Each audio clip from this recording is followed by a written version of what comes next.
다 함께 사도신경으로 신앙 고백하심으로 9월 29일 목요일 새벽 예배를 시작하겠습니다.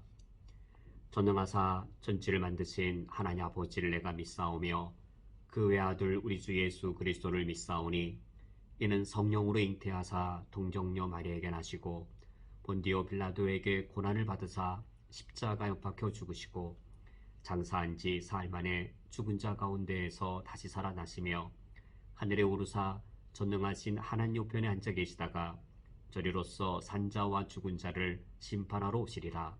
성령을 믿사오며 거룩한 공회와 성도가 서로 교통하는 것과 죄를 사하여 주시는 것과 몸이 다시 사는 것과 영원히 사는 것을 믿사옵나이다. 아멘. 하나님 아버지시여, 내가 오늘 하루를 하나님 아버지 앞에서 살아갈 수 있도록 말씀과 성령으로 내 영혼을 바르게 인도하여 주옵소서. 예수 그리스도의 이름으로 기도합니다. 아멘. 오늘 성경 말씀은 신약성경 갈라디아서 2장 17절부터 19절까지의 말씀입니다. 오늘 성경 말씀을 제가 봉독해 드리겠습니다. 만일 우리가 그리스도 안에서 의롭게 되려 하다가 죄인으로 드러나면 그리스도께서 죄를 짓게 하는 자냐? 결코 그럴 수 없느니라. 만일 내가 헐었던 것을 다시 세우면 내가 나를 범법한 자로 만드는 것이라. 내가 율법으로 말미암아 율법에 대하여 죽었나니 이는 하나님에 대하여 살려 함이라. 아멘. 오늘 성경 말씀에서 사도 바울은 그 그리스도인으로서 살아가는 영적인 자세를 고백하고 있습니다. 우리 그리스도인들은 어떤 영적 자세로 살아가야 하겠는가? 당연히 우리 그리스도인들은 하나님을 위하여, 하나님의 영광을 위하여 살아가야 하겠습니다. 그런데 문제는 이겁니다. 우리가 열심히 살아가면, 열심히 신앙생활하면 정말로 하나님의 영광을 성취할 수 있을까? 나의 삶의 열매가, 내 삶의 성취가 하나님의 영광을 한 단계 더 드높이는 그런 멋진 일을 성취해낼 수 있을까? 나 개인이나 또는 우리 쿠웨이트한 연합교회가 선교사를 몇 명을 파송하면 하나님의 영광을 성취하는 것일까? 우리 교회가 어떤 멋진 프로그램을 아름답게 달성하면 하나님의 영광을 더 드높이는 일을 하는 것일까? 과연 그럴 수 있을까요? 우리가 하나님의 영광을 드높일 만큼 어떤 업적을 성취하고 하나님의 영광을 더 빛나게 할 만큼 우리가 영광된 일을 해낼 수 있을까요? 윤상원이라고 하는 한 사람의 개인을 놓고 볼 때 최소한 저 자신은 제 삶의 모습이 또는 저의 업적과 성취가 하나님의 영광을 드러낼 만큼의 업적과 성취가 있다라고는 저 개인은 전혀 그렇게 말할 수 없습니다. 오히려 정반대이지요. 나로 인하여 하나님의 이름이 더럽혀지면 어찌하겠는가. 하나님께서 항상 자격 없는, 목사로서 자격 없는 자에게 또 일을 맡기시는구나. 목회를 하면서 항상 자격이 없는 것을 고백할 수밖에 없고, 그리고 어떤 결과를 봤을 때 나는 무익한 종이구나. 내가 없더라도 하나님의 영광은 하나님 스스로 영광 되시는구나. 내가 있어서 하나님이 더 영광스러운 부분이 있는 게 아니라 나는 전적으로 무익한 종이구나. 이 고백을 할 수밖에 없습니다. 그런데 저만이 아니라 우리 교회 성도님들 중에도 상당수가 저와 같은 고백을 하시리라 생각되어집니다. 우린 참으로 무익한 종이고 우리가 어떤 무엇을 성취한다고 해서 하나님의 영광을 드높일 만한 그런 업적을 우리가 전혀 이룰 수 없습니다. 바로 그런 고백을 오늘 사도 바울도 오늘 성경 말씀에서 그의 고백을 하고 있습니다. 우리가 오늘 읽은 두 번째 구절인데 18절 말씀에 만일 내가 헐었던 것을 다시 세우면 내가 나를 범법한 자로 만드는 것이다 라고 말하는데 바울이 지금 그가 헐었던 것은 무엇이겠는지요? 바울은 바리새인 출신입니다. 그는 바리새인으로서 바리새인의 의를 세우고자 했습니다. 그가 할례를, 그가 모든 모세율법의 절기들을, 모세율법의 규정들을 철저히 지켜서 바리새인의 의를 이루면 하나님의 영광을 이룰 것으로 그는 알았던 것이지요.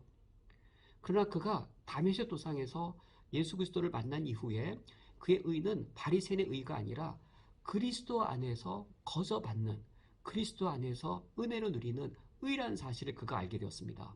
그 고백이 바로 오늘 17절의 말씀인 것이죠. 만일 우리가 그리스도 안에서 의롭게 되려 하다가 죄인으로 드러나면 그리스도께서 죄를 짓게 하는 자냐? 결코 그럴 수 없느니라. 이 말씀이 지금 강력하게 말하는 바는 그리스도 안에서 우리가 의롭다함을 얻었다라고 하는 매우 강력한 선언인 것이죠. 바울의 고백입니다.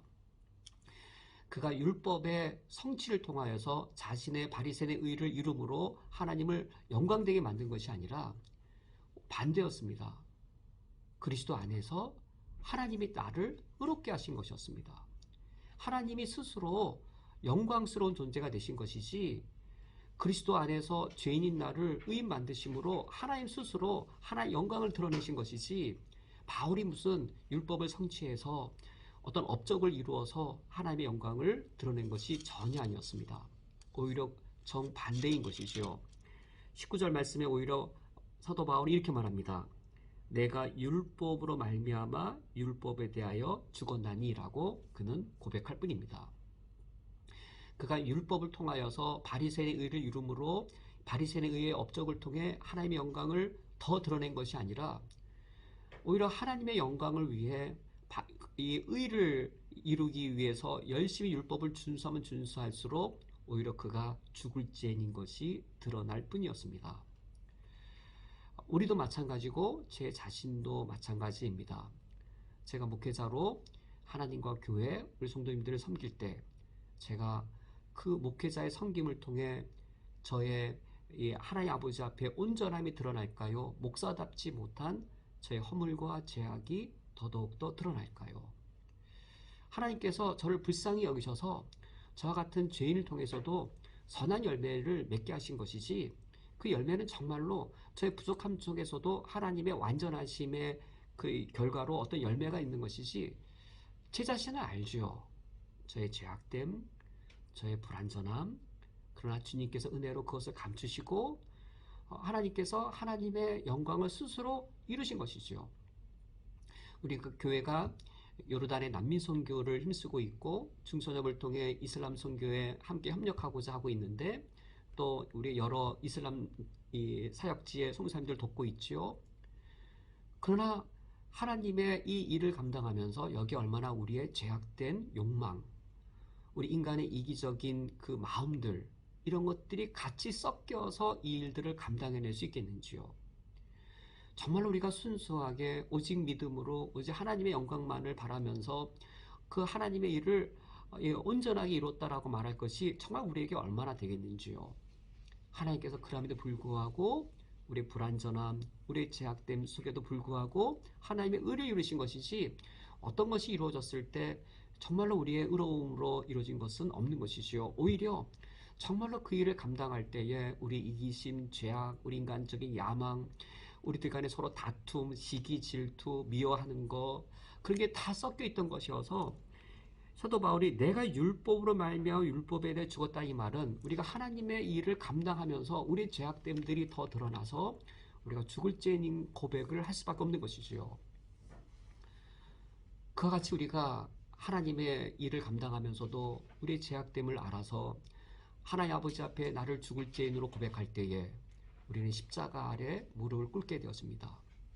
우리가 십자가 아래 우리 무릎을 꿇고 우리의 죄악을 아래일 때에 그때 그리스도 안에서 다시금 하나님께서 우리 죄를 사하시고 이 17절의 고백대로 그리스도 안에서 다시 우리를 의롭다고 여겨주시는 것이지요.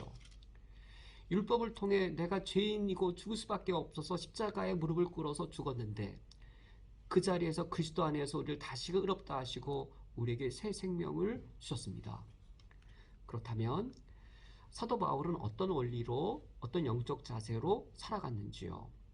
사도 바울이 십자가 아래에서 자신의 죄악됨을 고백하고 그리스도 안에서 의롭다함을 얻었을 때 바울 안에 새 생명이 다시금 살아났습니다. 그 새 생명 어떤 새 생명이냐면 19절 하반절에 이는 하나님에 대하여 살려 함이라 라고 하는, 이것이 새 생명의 특징입니다. 새 생명의 특징은 하나님에 대하여 살려고 하는 새 생명으로 살아나는 것이죠. 우리가 십자가 아래에서 우리 죄를 회개하고 그리스도 안에서 의롭다함 받았을 때 그리스도의 부활의 새 생명이 우리에게 회개와 동시에 우리 영적 새 생명이 다시 살아나는데, 이 영적 새 생명의 특징은 하나님에 대하여 살고 싶어하는 그 영적 특성을 갖고 있습니다. 또 다른 번역, 이렇게 번역합니다. 하나님에 대하여 살려 함이라를 하나님을 위하여 살려 하려 함이라. 주님이 우리에게 요구하시는 바는 이거입니다. 주님이 우리에게 요구하시는 바는 하나님의 영광을 위한 업적을 성취해내기를 원하시는 것이 아니라 하나님의 영광을 위하여 살고 싶어하는 마음을 우리가 갖기를 원하는 것. 내가 하나님을 위하여 살기를 원하고 하나님의 영광을 위해 내가 살아가기 원하는 순수한 마음을 우리가 열정으로 품는 것, 그것을 하나님이 원하십니다. 물론 우리는 오늘도 그런 마음을 품었다고 해서 온전한 삶을 살 보장이 없습니다. 그러나 주님께서 우리에게 정말로 원하시는 것은 너 정말 나를 위한 영광을, 업적을 얼마만큼 성취했느냐, 많이 했느냐, 적게 했느냐, 그것을 요구하시는 것이 아니라 우리가 오늘도 순수한 마음으로 진정한 열정으로 하나님의 영광을 위해 살고자 하는 그 마음 품는 것을 주님이 원하십니다.